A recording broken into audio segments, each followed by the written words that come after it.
Staff Sergeant Marcus Mitchell pushed through the glass doors of the Fort Bragg commissary with the swagger that came from 6 years of telling people what to do. The fluorescent lights hummed overhead as he surveyed the aisles with territorial satisfaction. Behind him, Rodriguez adjusted his patrol cap while Chun and Williams flanked out automatically, their boots clicking against the polished floor in practice formation. The commissary belonged to them during these afternoon hours when most units were still running drills. Mitchell's eyes swept past the produce section, cataloging the usual mix of soldiers, families, and retirees, until they locked onto something that made his jaw tighten. A woman in civilian clothes stood near the frozen food section, her dark hair pulled back in a simple ponytail, wearing jeans and a plain black t-shirt that revealed nothing about military affiliation. She moved with economy through the aisles, selecting items with the methodical precision of someone accustomed to lists and logistics. Her posture spoke of confidence without arrogance, awareness without paranoia. Most civilians shopped with distraction, checking phones or chatting with companions, but this woman maintained a subtle vigilance that should have warned any experienced soldier. Mitchell missed the warning entirely. His territorial instincts fired instead, fueled by the assumption that she was just another dependent taking up space in his domain. He gestured to his squad with the casual authority of a predator selecting prey. Have you ever witnessed someone make an assumption so wrong it changed everything?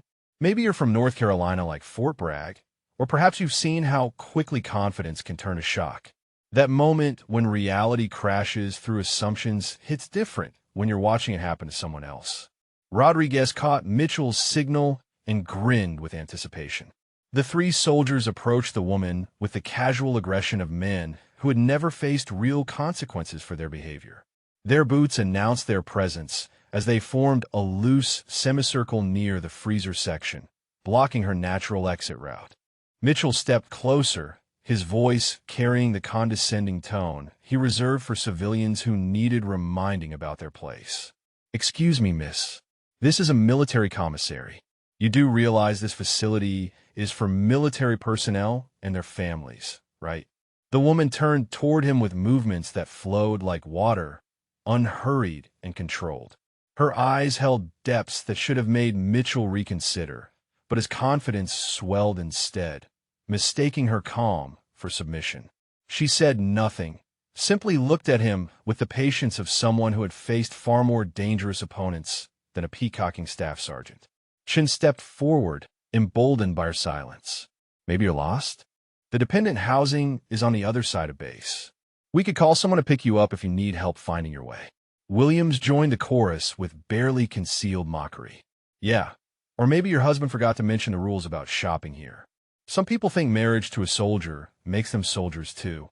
The woman's expression remained unchanged, but something shifted in her posture that Rodriguez noticed first. His grin faltered as he registered the way she balanced on the balls of her feet, how her hands hung loose at her sides with practiced readiness. The pieces didn't quite fit together, but his instincts whispered warnings his ego chose to ignore. Mitchell pressed his advantage, drunk on what he perceived as victory. "Tell you what, sweetheart, why don't you tell us your rank? Just for fun. We're all sergeants here, been in the Army for years. What's your military experience?" The question hung in the air like smoke before an explosion. The woman studied Mitchell for a long moment, her gaze traveling from his confident smirk to his puffed chest to the way he stood with his weight forward, ready to tower over whatever response she might offer. When she finally spoke, her voice carried the quiet authority of someone who had never needed to raise it to be obeyed. "Ghost 9. The words fell between them like stones into still water, creating ripples of recognition that spread outward in deadly silence.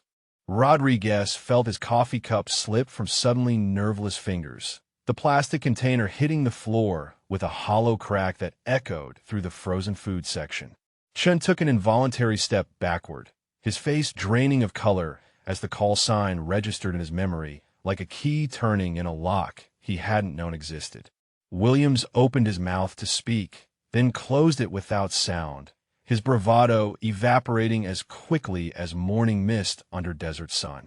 The three soldiers stood frozen in a tableau of dawning comprehension, their territorial aggression transforming into something approaching fear. Mitchell felt his confidence shatter like glass under pressure. The call sign meant something important enough to make his veteran squad react like they had just walked into a minefield. His swagger crumbled as he realized that whatever game he thought he was playing had rules he didn't understand, with stakes he couldn't imagine. The woman who had identified herself as Ghost 9 remained motionless, watching their faces with the calm attention of a sniper reading wind patterns. She had given them exactly what they asked for, and now they would have to live with the consequences of their curiosity. The silence stretched between them like a taut wire, pregnant with possibilities none of them were prepared to face. Master Sergeant Daniel Thompson entered the barracks with the measured stride of someone who had survived 3 combat deployments and 22 years of military politics. His weathered face carried the kind of authority that made junior soldiers straighten their spines without conscious thought. Rodriguez looked up from his computer screen with obvious relief, hoping that Thompson's arrival might bring some clarity to their increasingly complicated situation. Thompson's expression shifted the moment he caught fragments of their whispered conversation. The word that stopped him mid-stride wasn't spoken loudly, but his trained ear caught it like a sniper detecting movement in peripheral vision. Ghost 9. His face went through a transformation that Rodriguez would remember for years afterward, color draining from bronze to ash while his eyes widened with something approaching genuine fear. "You idiots talk to Ghost 9? Thompson's voice carried the weight of someone who had seen too much classified material to sleep peacefully. He closed the barracks door with deliberate care, then turned to face Mitchell's squad with the intensity of a briefing officer about to deliver life-or-death intelligence. The numbered ghosts are untouchable. Period. Full stop. End of discussion. You don't approach them, you don't question them, you don't even acknowledge their existence unless they acknowledge you first. Ghost 9 isn't just any number call sign. She's Tier 1 special operations with a body count that would make your entire battalion look like playground bullies." Chen leaned forward with desperate curiosity. "What do you mean numbered ghosts? How many are there?" Thompson sat down heavily on William's bunk, his usual command presence replaced by the careful deliberation of someone navigating classified information. "There are 12 confirmed active numbered ghosts across all branches. Each one represents the absolute pinnacle of military capability in their specific area of expertise. Ghost 9 specializes in solo, deep penetration operations with impossibly high success rates and 0 mission failures in 12 years of active service."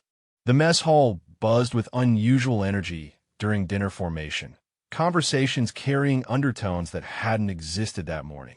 Rodriguez noticed how certain groups of soldiers would lower their voices when specific topics arose, how senior NCOs exchanged meaningful glances across tables, how the normal dinner chatter carried new currents of tension and speculation.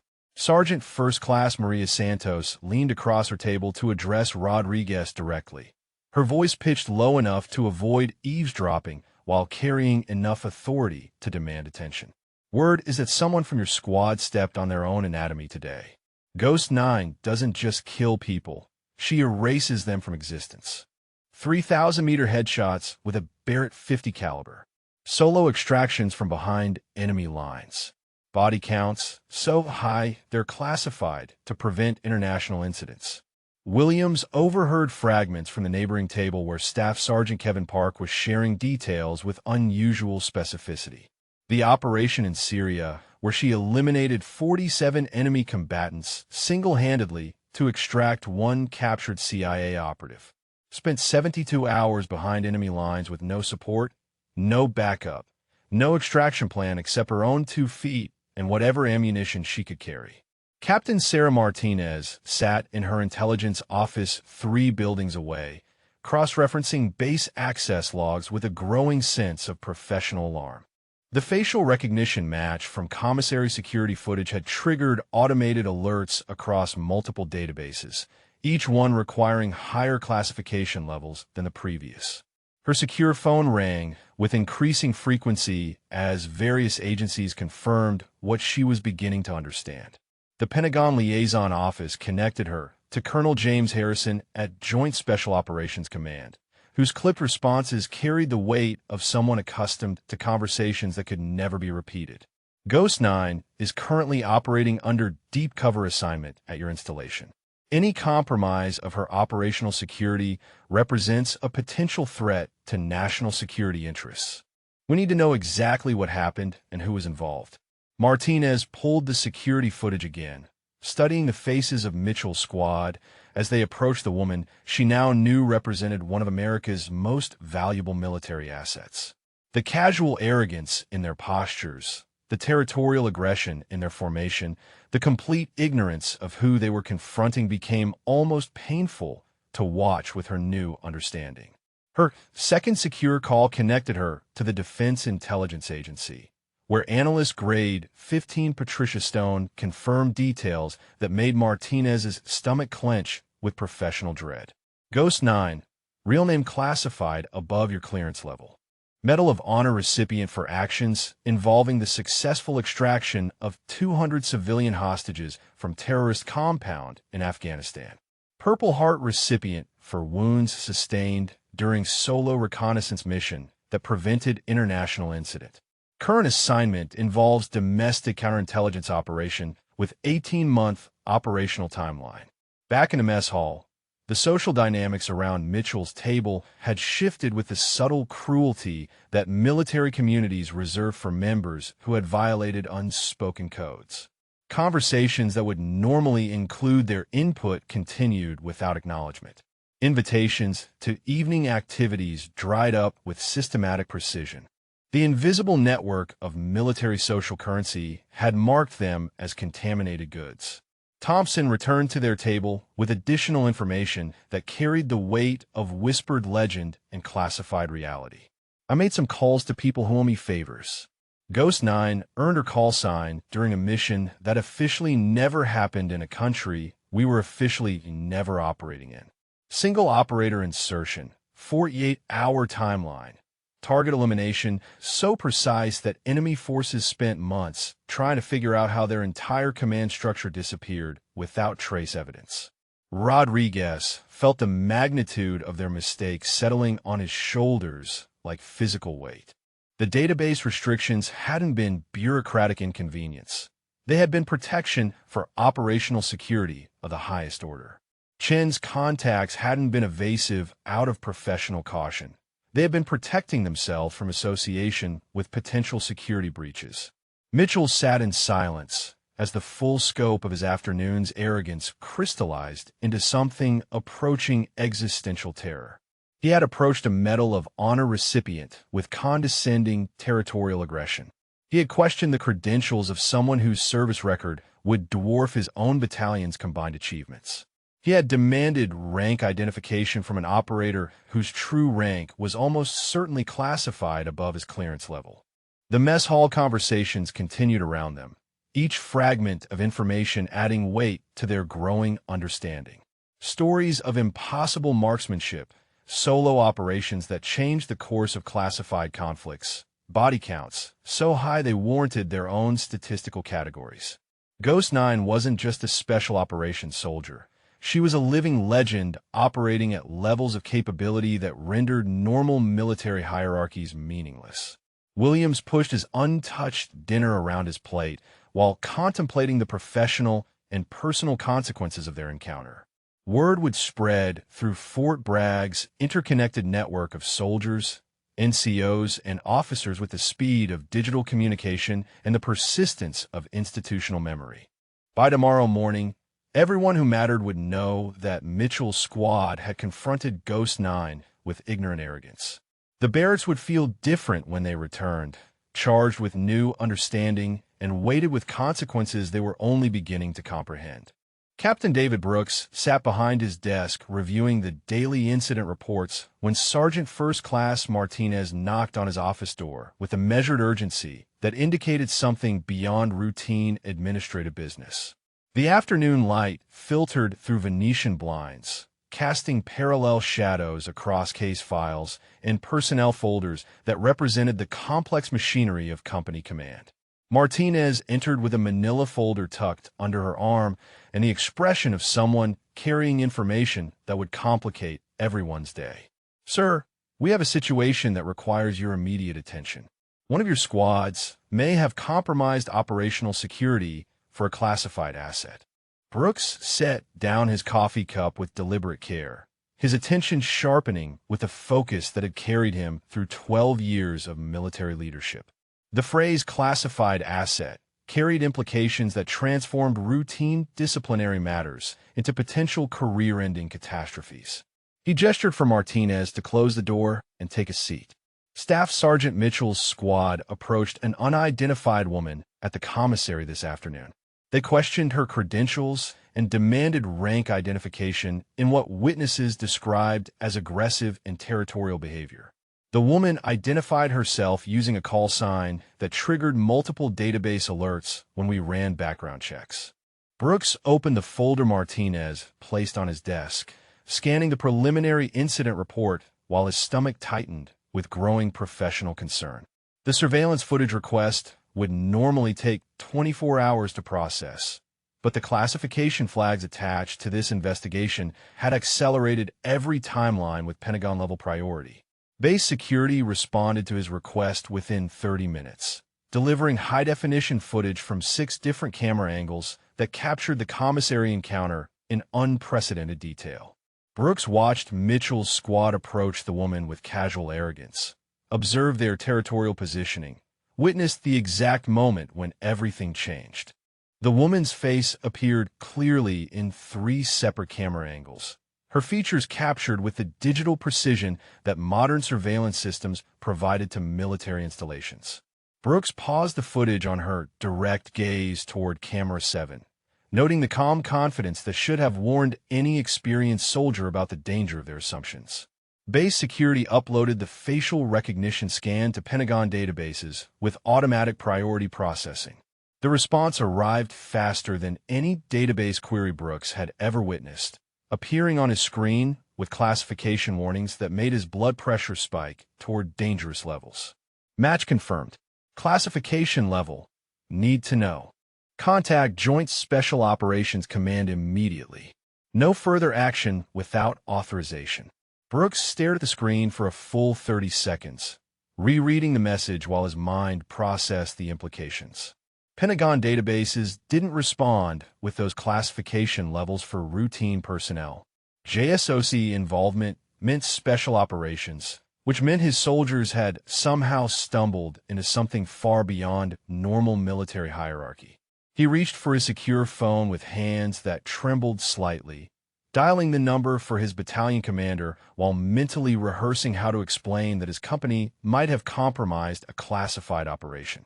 Lieutenant Colonel Patricia Jackson answered on the second ring, her voice carrying the crisp efficiency of someone accustomed to crisis management. "Ma'am, I have a situation that requires guidance. One of my squads approached an unidentified woman today, and the database response indicates JSOC involvement with need to know classification. I need authorization to proceed with investigation." Jackson's silence stretched for 10 seconds before she responded with the careful deliberation of someone calculating political and operational consequences. "Send me everything immediately. Secure transmission only. Do not discuss this with anyone else until I call you back. I'm contacting higher headquarters now." The secure transmission took 12 minutes to compile and encrypt, during which Brooks reviewed the footage repeatedly while contemplating the professional implications of his soldiers' encounter. Mitchell's territorial aggression looked increasingly reckless with each viewing. Williams' casual mockery appeared more criminally stupid, and the woman's patient tolerance seemed almost supernatural in retrospect. Jackson's return call connected him to a conference line that included voices he didn't recognize, speaking with a clipped authority that indicated multiple agencies coordinating response to potential security breaches. Colonel Sarah Chun from Joint Special Operations Command took control of the conversation with surgical precision. Captain Brooks, your soldiers approached an active Tier 1 operator currently engaged in a classified domestic counterintelligence mission. The individual known as Ghost 9 has been operating under deep cover at your installation for 18 months, investigating suspected foreign intelligence infiltration of critical military assets.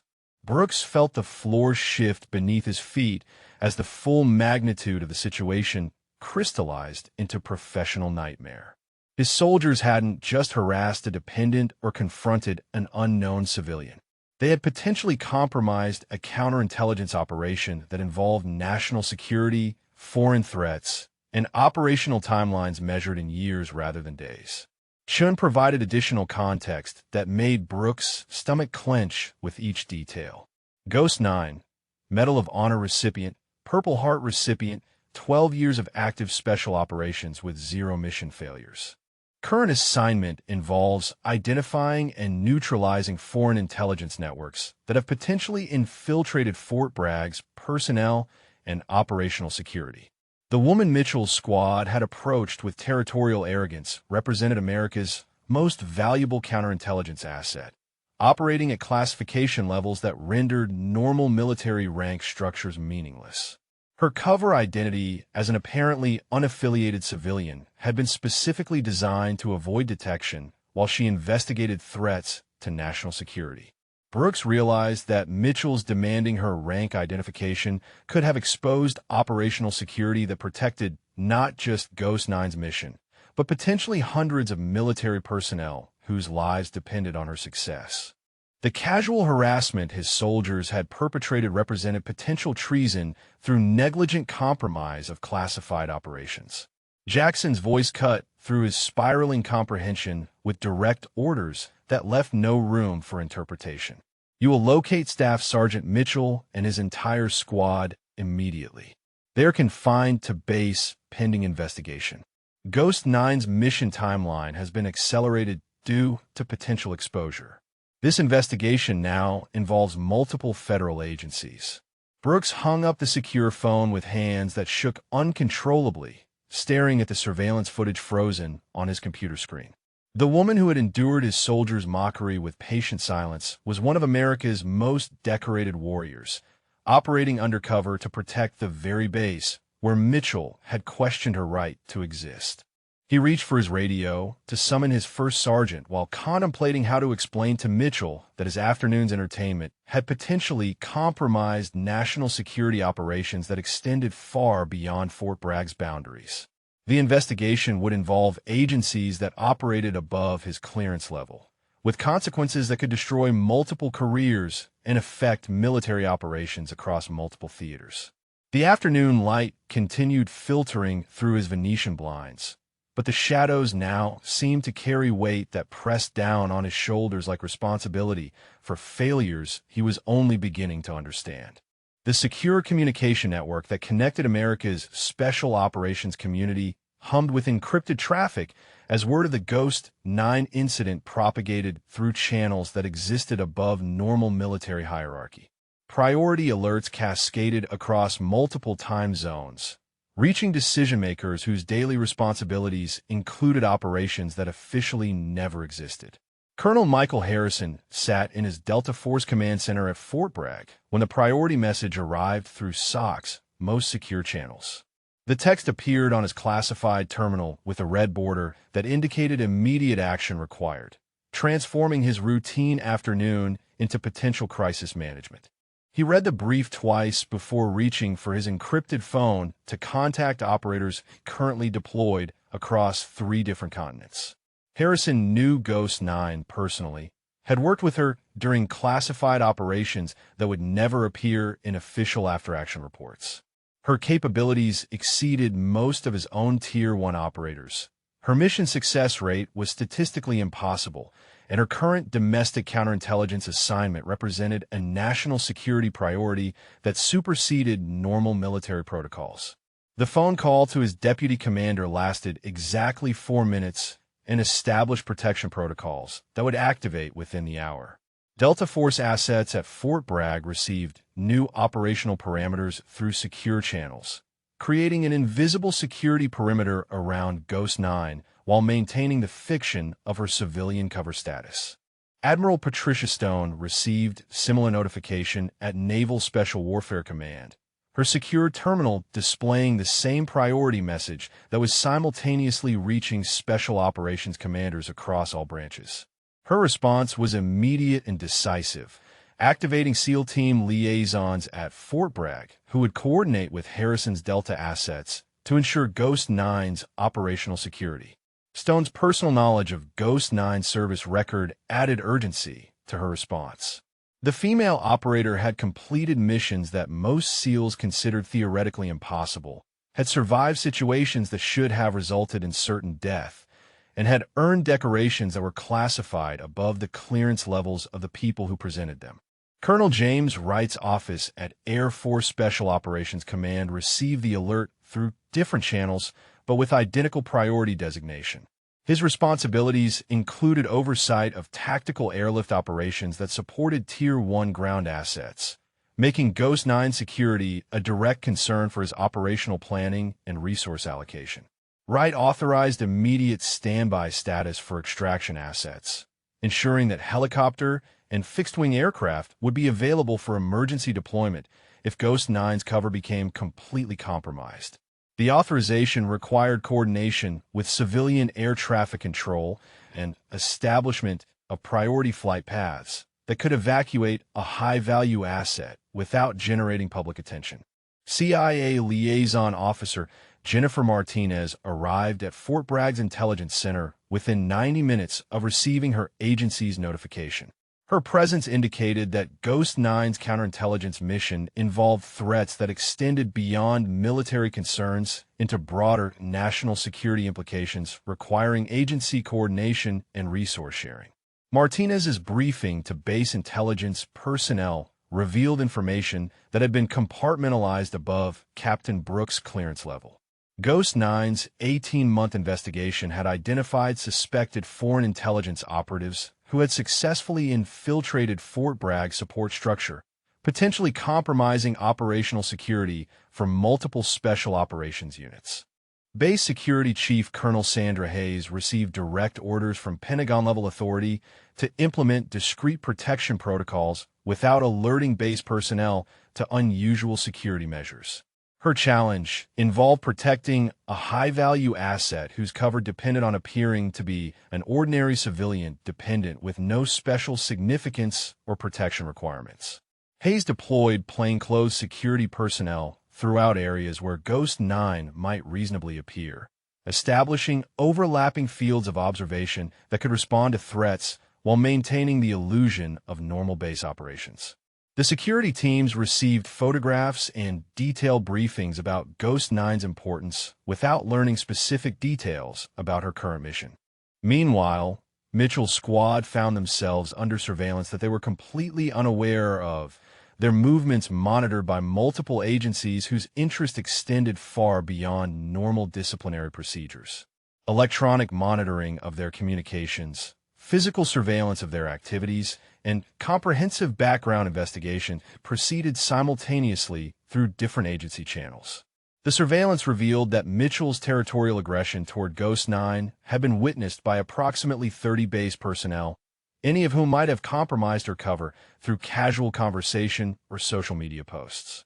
Intelligence analysts began identifying and interviewing witnesses to assess the scope of potential security breaches. Defense Intelligence Agency analyst Patricia Stone coordinated with multiple services to assess whether Ghost 9's mission could continue or required immediate termination due to exposure risk. Her analysis incorporated threat assessments, operational timelines, and strategic importance calculations that weighed potential intelligence gains against operators' safety and mission security. The inter-service coordination revealed additional complexity that made the situation exponentially more serious. Ghost 9's counterintelligence investigation had identified foreign operatives who were actively attempting to recruit military personnel, steal classified information, and potentially sabotage critical military operations throughout the southeastern United States. Harrison's second secure call connected him to Pentagon officials whose names didn't appear on any public organizational charts. The conversation involved code words that referred to operations spanning multiple countries, asset protection protocols that crossed international boundaries, and coordination requirements that involved friendly foreign intelligence services. Stone's naval intelligence contacts provided additional context about maritime-based threats that connected to Ghost Nine's investigation.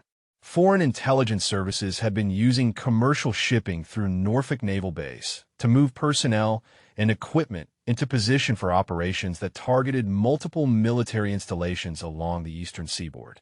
Wright's Air Force Intelligence Network contributed surveillance data showing suspicious aircraft movements that correlated with Ghost Nine's target timeline. Private aircraft and commercial flights had been used to transport foreign operatives into positions where they could access military personnel and gather intelligence about special operations capabilities. The emerging picture revealed a coordinated foreign intelligence operation that threatened multiple military installations, required months of careful investigation to identify all participants, and depended on Ghost Nine's continued deep cover status to successfully neutralize the entire network. Mitchell's afternoon harassment had potentially compromised an operation that protected national security interests extending far beyond Fort Bragg. Hayes received updated orders that reflected the expanded scope of the threat assessment. Base security protocols were quietly enhanced without generating attention that might alert foreign operatives to increased vigilance. Additional personnel were deployed to monitor communications, observe suspicious activities, and prepare for potential emergency responses. The network of military and intelligence professionals who now knew about the Ghost 9 incident represented America's most capable and highly classified operational assets. Their collective response demonstrated the extraordinary value placed on protecting a single operator whose mission success could prevent intelligence breaches that might cost American lives across multiple theaters of operation. Mitchell's squad continued their normal duties, completely unaware that their casual harassment had triggered a national security response involving multiple agencies, hundreds of personnel, and operational changes that would affect military security for years to come. Brigadier General Robert Hayes sat behind his desk in the base commander's office with documents spread before him that represented the most serious security incident in Fort Bragg's recent history. The afternoon light streaming through his windows illuminated classified files that detailed capabilities and achievements so extraordinary they challenged comprehension. His secure phone had been ringing continuously for the past 4 hours with calls from Pentagon officials whose voices carried the weight of national security consequences. Staff Sergeant Mitchell entered the office with the measured pace of someone who understood that his military career hung in the balance. His dress uniform bore the crisp precision that soldiers reserve for formal occasions, but his face reflected the pale tension of someone who had spent sleepless nights contemplating consequences beyond his previous understanding. Hayes gestured for Mitchell to take a seat, then opened the classification folder that contained information requiring security clearances higher than anything Mitchell had ever accessed. The silence stretched between them like a taut wire, while Hayes reviewed documents that would transform Mitchell's understanding of exactly whom he had confronted with territorial arrogance. Sergeant Mitchell, you approached and harassed a Congressional Medal of Honor recipient who currently holds active top-secret security clearances and is engaged in a classified mission that affects national security. The individual you demanded rank identification from has served 12 years in special operations with 0 mission failures and a service record that exceeds the combined achievements of your entire battalion. Mitchell felt his stomach drop toward his boots as Hayes continued reading from files that revealed capabilities he had never imagined. Ghost 9 had been awarded the Congressional Medal of Honor for actions during a solo operation that eliminated an entire terrorist cell while successfully extracting 200 civilian hostages from a fortified compound. The operation had required infiltrating enemy territory, maintaining position for 72 hours without support, and executing a tactical plan that military strategists still studied as an example of impossible success. Hayes turned to additional pages that documented Ghost 9's Purple Heart Awards, earned during 3 separate operations where she had sustained combat wounds but continued mission execution until objective completion. Her return to active duty following each injury had been voluntary and immediate, demonstrating dedication to service that transcended normal human limitations. The current mission details that Hayes was authorized to share made Mitchell's blood pressure spike toward dangerous levels. Ghost 9 had spent 18 months investigating suspected foreign intelligence infiltration of Fort Bragg's personnel and operational security. Her cover identity as an unaffiliated civilian dependent had been specifically designed to provide access to base facilities while avoiding detection by hostile intelligence operatives who might be monitoring military personnel. Mitchell realized that his casual harassment had occurred during a critical surveillance operation where Ghost 9 was observing suspected enemy agents. His territorial demands for rank identification had drawn unwanted attention to her presence at exactly the moment when operational security was most crucial. The compromised surveillance had potentially allowed foreign intelligence operatives to escape detection and continue activities that threatened American military capabilities. Hayes opened another file that contained financial calculations regarding the potential cost of operational compromise. Ghost 9's 18-month investigation represented millions of dollars in resource allocation, coordination between multiple intelligence agencies, and strategic positioning that required years of careful planning to establish. Mitchell's 5-minute display of territorial aggression had potentially destroyed operational effectiveness that could never be recreated. The base commander reached for his secure phone to contact Mitchell's immediate chain of command.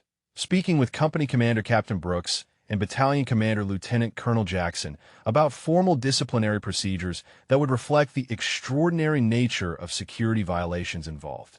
The conversation established that Mitchell would face consequences at multiple command levels, with potential impact on his security clearance, promotion eligibility, and continued military service.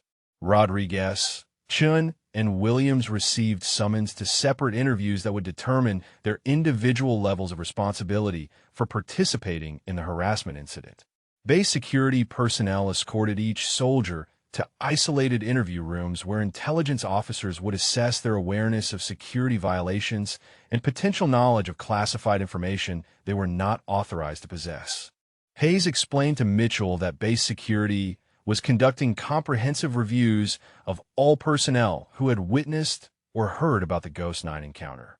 Approximately 30 soldiers, civilians, and dependents had been present in the commissary during the incident, requiring individual interviews to assess the scope of potential security breaches and operational compromise. Mitchell's security clearance faced immediate suspension pending investigation results that would determine whether his harassment of a classified asset represented intentional security violations or criminal negligence.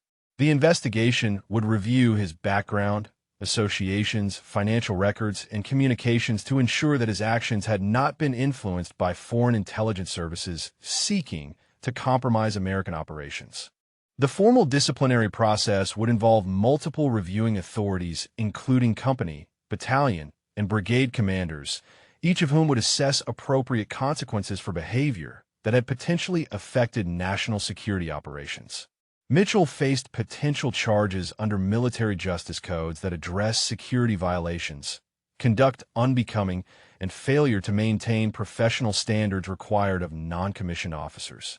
Hayes received notification through secure channels that Ghost 9 had requested a meeting to assess mission impact and determine whether her operational security could be salvaged or required immediate termination.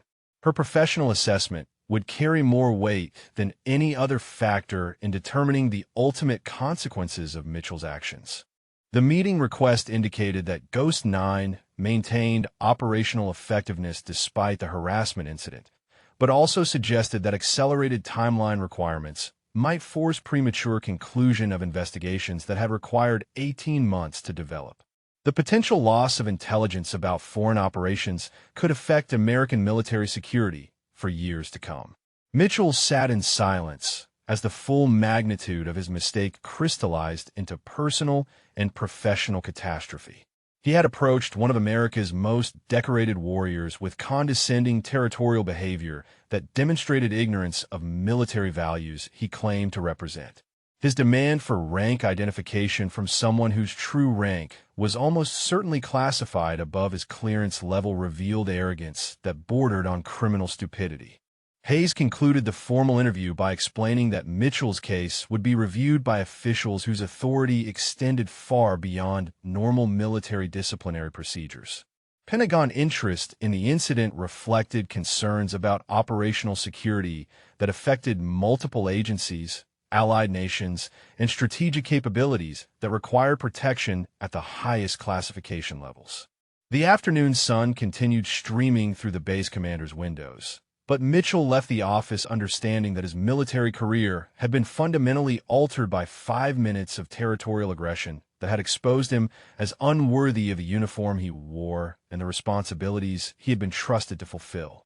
The base conference room carried the weight of decisions that would affect multiple military careers as Mitchell entered to find General Hayes waiting beside a woman whose appearance had been transformed by the power of military dress uniform and visible decorations. Ghost 9 stood with the bearing of someone accustomed to formal military ceremonies. Her blue dress uniform displaying a constellation of ribbons and medals that represented achievements beyond Mitchell's comprehension. Mitchell's eyes fixed on the Congressional Medal of Honor suspended from its distinctive blue ribbon around her neck, the nation's highest military decoration gleaming under fluorescent lights with significance that made his mouth go dry. Below it, the Purple Heart with 2 oak leaf clusters indicated wounds sustained during multiple combat operations, while the Silver Star and Bronze Star represented valor in action that most soldiers would never witness, much less display. Hayes gestured for Mitchell to take his seat at the polished conference table, while Ghost 9 remained standing with the relaxed attention of someone comfortable with formal military protocol. Her transformation from the civilian-clothed woman he had harassed was so complete that Mitchell struggled to reconcile the two images, understanding for the first time that her apparent vulnerability had been carefully constructed operational cover. Ghost 9 spoke with the measured professionalism that characterized briefings at the highest levels of military command, her voice carrying authority that required no artificial enhancement or aggressive posturing. Sergeant Mitchell, your approach yesterday occurred during a scheduled surveillance operation where I was observing a suspected foreign intelligence dead drop between a compromised base contractor and his handler from a hostile intelligence service. Mitchell felt his carefully constructed understanding of the situation collapse as she continued with specific operational details that revealed the scope of her mission and the potential consequences of his interference. The dead drop you disrupted through your harassment had been under surveillance for 6 weeks, while we gathered evidence about communication methods, operational timelines, and network relationships that connect Fort Bragg infiltration to foreign intelligence operations across 3 states. She moved to a wall map that displayed Fort Bragg's layout with markings that indicated surveillance positions, target locations, and operational zones that represented 18 months of careful intelligence gathering. Your territorial behavior drew attention from approximately 30 witnesses, including 2 individuals we suspect of foreign intelligence connections who were able to observe my reaction to direct military questioning. Hayes opened a classified folder containing after-action reports that documented Ghost 9's operational history with precision that made Mitchell's supposed military experience seem insignificant by comparison. The first operation summary described her single-handed elimination of 47 enemy combatants during a 72-hour mission to extract a captured CIA operative from a terrorist stronghold in Syria. Mitchell read the tactical analysis with growing horror at his own ignorance, understanding that the woman he had demanded rank identification from had executed military operations that exceeded the capabilities of entire special operations teams.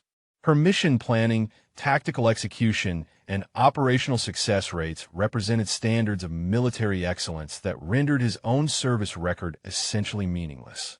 Ghost 9 continued her briefing with technical details that demonstrated knowledge spanning multiple military specialties, intelligence disciplines, and operational theaters that few officers would encounter during entire careers. The foreign intelligence network she had identified included operatives positioned throughout Fort Bragg's support structure, defense contractors with access to classified information, and communication systems that connected local operations to hostile intelligence services operating across international boundaries. Hayes displayed additional classified documents showing Ghost Nine's role in preventing international incidents that could have resulted in American military casualties numbering in the hundreds. Her reconnaissance during a classified mission had identified terrorist planning for attacks on American installations that would have triggered military responses affecting multiple allied nations and strategic partnerships spanning decades of diplomatic development.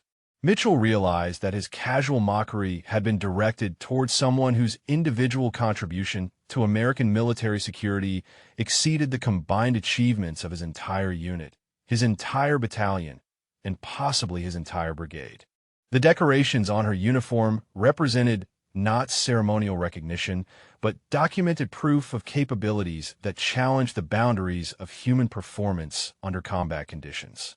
Ghost Nine's analysis of operational compromise was delivered with the clinical precision of someone accustomed to assessing threats that could affect national security. Mitchell's harassment had occurred at the exact moment when 6 months of surveillance positioning had created opportunity to document foreign intelligence communication methods that could have led to neutralizing their entire network.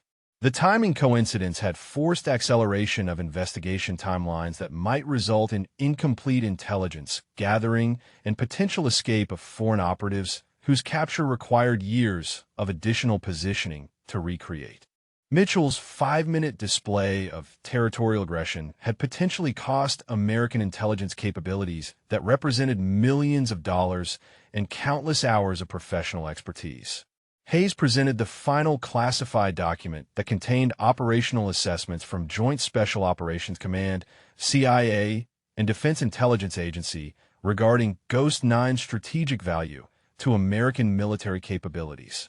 Her protection warranted resource allocation typically reserved for senior officers and national strategic assets, with operational support extending across multiple agencies and allied intelligence services.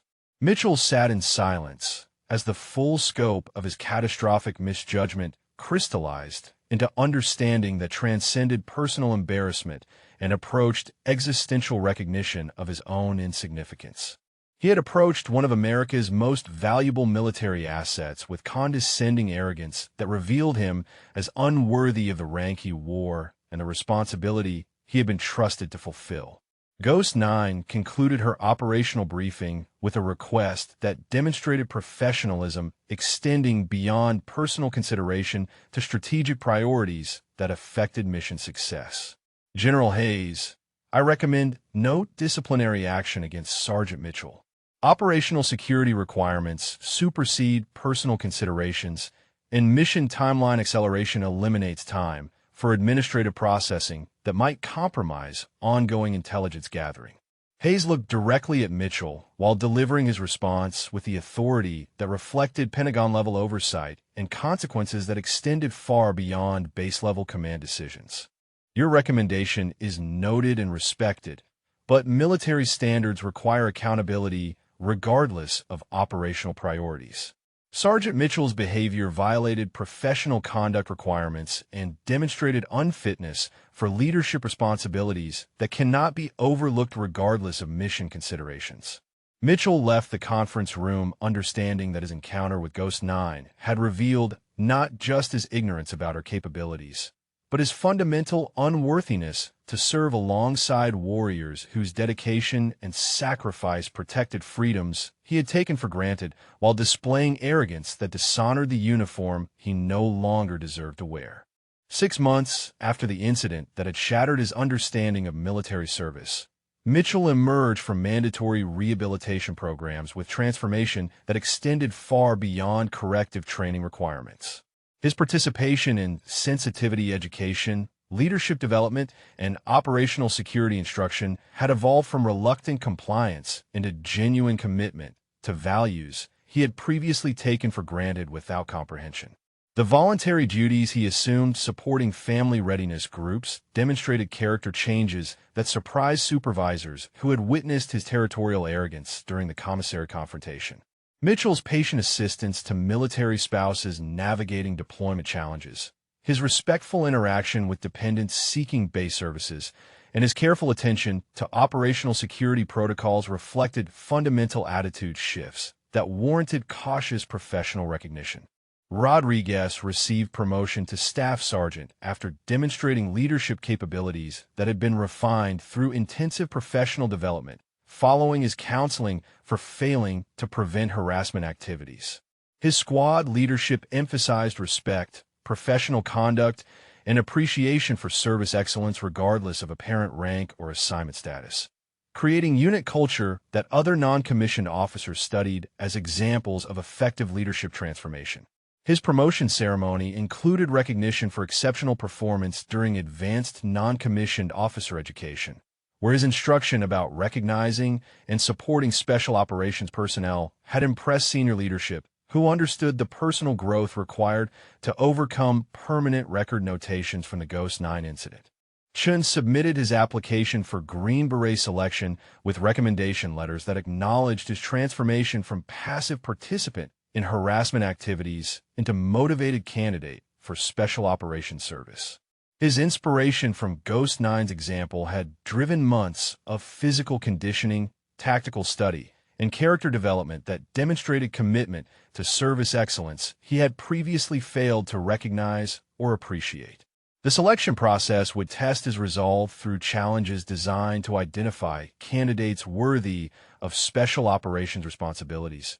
But his motivation carried personal understanding of the dedication required to achieve capabilities that few soldiers would ever approach. His participation in the incident had revealed his own limitations while inspiring pursuit of standards that transcended his previous ambitions. Williams transferred to military intelligence with enhanced appreciation for operational security that had been earned through painful recognition of how individual failures could compromise national security operations. His new assignment utilized understanding gained from witnessing the consequences of security violations that had affected classified missions protecting American military capabilities.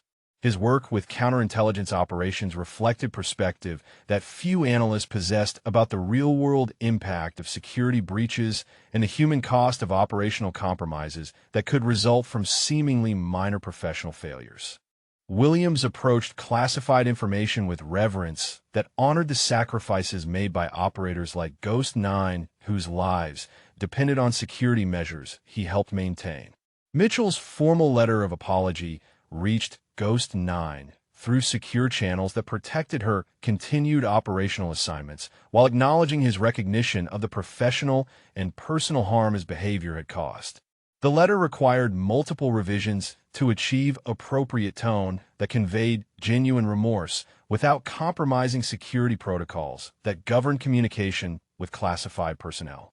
Her response, delivered through the same secure channels, demonstrated grace that exceeded military courtesy and reflected understanding of human fallibility that characterized true leadership. The brief acknowledgement carried forgiveness that Mitchell would carry throughout his remaining military service as a reminder of standards he aspired to achieve through dedicated professional development. The squad's reunion marked their first informal gathering since consequences had scattered them across different assignments and corrective programs that addressed their individual participation in harassment activities. Their conversation revealed personal growth that had transformed each member's understanding of military service, professional conduct, and respect for excellence that transcended apparent rank or assignment visibility. Mitchell spoke at the base leadership seminar about unconscious bias and assumptions that could compromise operational effectiveness and damage unit cohesion through discriminatory behavior toward personnel whose capabilities warranted respect regardless of gender, apparent status, or assignment characteristics. His presentation drew from personal experience that carried authenticity few instructors could match. The seminar audience included officers and senior enlisted personnel who recognized the courage required for Mitchell to acknowledge his failures publicly while contributing to institutional education that would prevent similar incidents. His transformation from territorial aggressor to thoughtful leader demonstrated rehabilitation potential that validated corrective programs designed to preserve military careers through character development. Ghost 9 received classified commendations for mission success that had neutralized foreign intelligence threats despite operational complications created by the harassment incident. Her professional handling of security compromises and continued effectiveness under adverse conditions earned recognition from agencies whose appreciation remained hidden behind classification levels that protected both her identity and operational methods. Base statistical analysis revealed 40% reduction in sexual harassment and discrimination complaints following implementation of enhanced training programs and disciplinary accountability that had resulted from cultural transformation triggered by the Ghost 9 incident. The measurable improvements validated systematic approaches to behavior modification through education and consistent enforcement of professional standards. Mitchell's new squad assignment reflected command confidence in his rehabilitation and demonstrated ability to lead junior soldiers with respect and professionalism that honored military values through daily example rather than authoritarian enforcement.